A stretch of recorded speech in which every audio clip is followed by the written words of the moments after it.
Benshi baribajije ati kubera iki Taiwan yagarutse mu biganiro Trump aheruka kugirana na mugenzi we umukuru w'igihugu c'Ubushinwa. Mbega Taiwan nirihe sano ifatiye n'ivyo bihugu bibiri, ifise amateka yayo?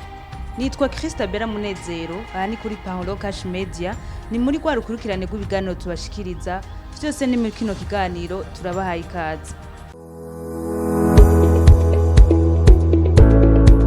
Biragoye cyane gutera imbere kandi biranorosha gutera imbere mu gihe ujanye n'ibihe vya none, mu gihe ujanye n'ibihe turimo, kuko ntushobora kuba ukiri mu bihe vya kera ushobora gutera imbere. Ni kubaho uzi ahisigeze, ni kuba uri gukora woroherezwa ibikorwa vyawe biriko biravansa bitewe n'uko uri gukoresha internet inyaruka. Abahinga barerekana ko ata internet no musi iraboneka inyaruka isumba Starlink. Ni benshi bidoga ngo bakoresha connection zikwega ivyo bakora ngo ntibikunda. Ico kibazo rero muri Palo d'Argent twaramaze kugitorera umuti. Turafise wifi Starlink, turayikotesha kandi ku mahera make cyane, ku buryo tuyiguhaye uba wibaza ko menga turanakugabiye kuko uyikoresha nka gwawe kandi ku giciro gito cyane. Ivyo twabishize kugira ngo tuje hamwe twese kugira dutere imbere twese. Ayo mahirwe rero ntagucike, wewe umvirije video urayisangiza abandi kugira ngo nabo ayo mahirwe ntabacike. Kuba yifuza canke kubaza kuba Haraheze, bumva yuko bakeneye internet canke abahora bayirondera bakabura iyo bayikura, dukorera muri Excellence House, ni impande ya building ya Limited muri ville mu gisagara ca Bujumbura. Mu gisagara ca Bujumbura hagati muri ville, ntihagoye kugenda wururutsa amabisi uramanuka gato ucubona kuri Limited. Iyi building iri impande yayo Excellence House, etage ya nyuma ya 4 numero 17. Abafise imanza, abafise evenema, abantu bashaka gukora ama live streaming, abafise ama reunion, ama conference, nimuze tubahereze wifi inyaruka izotuma ibintu byanyu bigenda neza, izotuma ibikorwa byanyu atawicisha mu ijisho. Ushaka kwakura cyangwa gutanga commande kuko uburyo bugezweho bwirukirwa na benshi, nomero ni mubona iri kiraca munsi.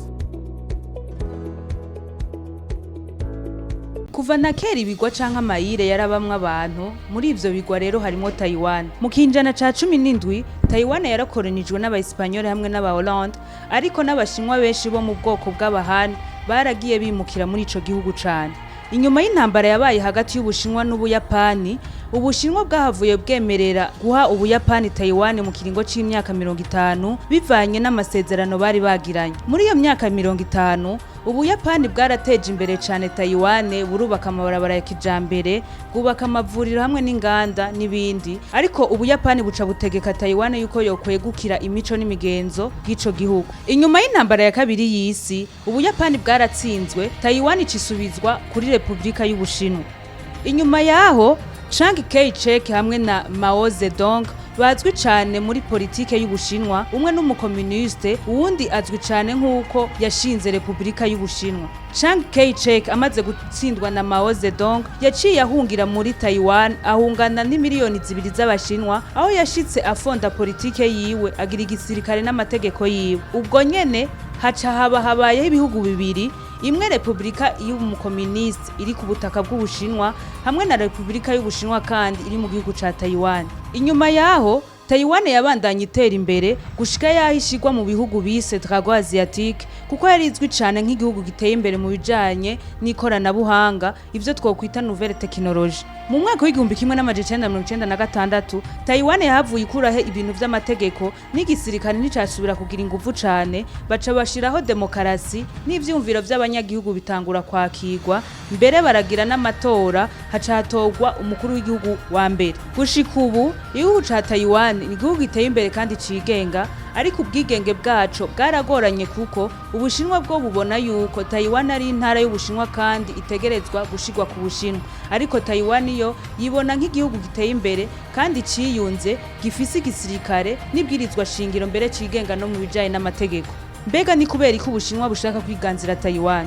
Nk'uko abashakashatsi bavyerekana, berekana yuko igihugu ca Taiwan gikaze cyane kandi gitunze mu bijanye no gukora microchips, ibikoresho bikomeye cyane ku isi mu ikoranabuhanga, ivyo twokwita nouvelle technologie. Kubigenzura, Ubushinwa bwerekana yuko bwaba butsindiye igice kinini c'isoko ku isi mu bijanye n'ikoranabuhanga. Amerika yo yagirizwa yuko kandi biragaragara yuko ifasha Taiwan mu bijanye na gisirikare, ishora ibigwanisho kandi kongera ikafasha Taiwan mu bijanye n'igisirikare n'ibigwanisho. Ibi vyerekana yuko Amerika ifasha kandi ishigikiye Taiwan kuko vyerekana yuko mu gihe Ubushinwa bwotera Taiwan canke bugashaka kwihomeka ko ku nguvu, Amerika yoca ifasha ico gihugu ca Taiwan. Ariko nubwo biruko, Amerika ntiyigeze yemerera Taiwan yuko yidekerera nk'igihugu cigenga, ko hava habaho kandi intambara hagati y'igihugu c'Ubushinwa na Taiwan. Ariko Amerika yemereye Taiwan yuko izokora ibishoboka vyose mu gufasha Taiwan mu gihe yogabwa ko ibitero vyabi vy'Ubushinwa canke ivy'ahandi. Bavuga kandi ko Amerika ikorera imyimenyerezo ya gisirikare mw'ibahari Pacifique kugira yerekane yuko iri hafi kandi icungere umutekano wa Taiwan. Ivyo bigatuma Ubushinwa butamenya position ya Amerika kuri Taiwan kandi kabona yuko ibice binini Amerika ishigikiye Taiwan mu gihe Ubushinwa bwogira ico bukoze kuri Taiwan. Bivanye n'ubutunzi Taiwan ifise kandi bikagaragara ko ivyo bihugu vyose bifise ico bishaka gushikako ku gihugu ca Taiwan, Ubushinwa bwabwiye Amerika yuko atabufatanya bikorwa canke atabucuti bushoboka mu gihe ikibazo ca Taiwan kitarigera kija mu ngiro canke mu gihe Amerika itarareka gufasha canke gushigikira Taiwan, mu gihe Ubushinwa nabwo buvuga ko Taiwan ari intara y'Ubushinwa kandi vyanka vyakunda itegerezwa kwegukira Ubushinwa. Tubandanya tubasaba kudushigikira aha ni kuri Paulo Cash Media. Yari Christabella Munezero, mubandaye mugira sabone, mu comment kandi mu sharinge ku bandi. Naho butaha, ciao ciao.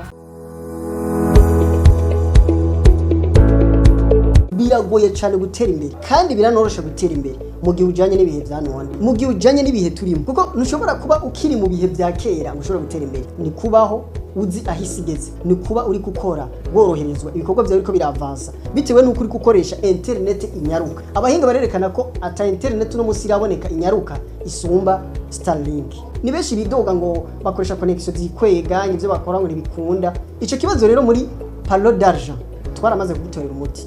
Turafise wifi Starlink, turayikotesha kandi ku mahera make cyane, ku buryo tuyiguhaye uba wibaza ko menga turanakugabiye kuko uyikoresha nka gwawe kandi ku giciro gito cyane.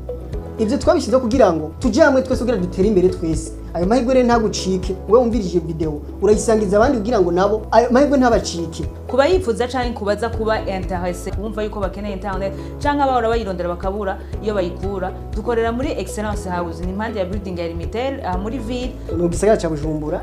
Mu gisagara ca Bujumbura hagati muri ville.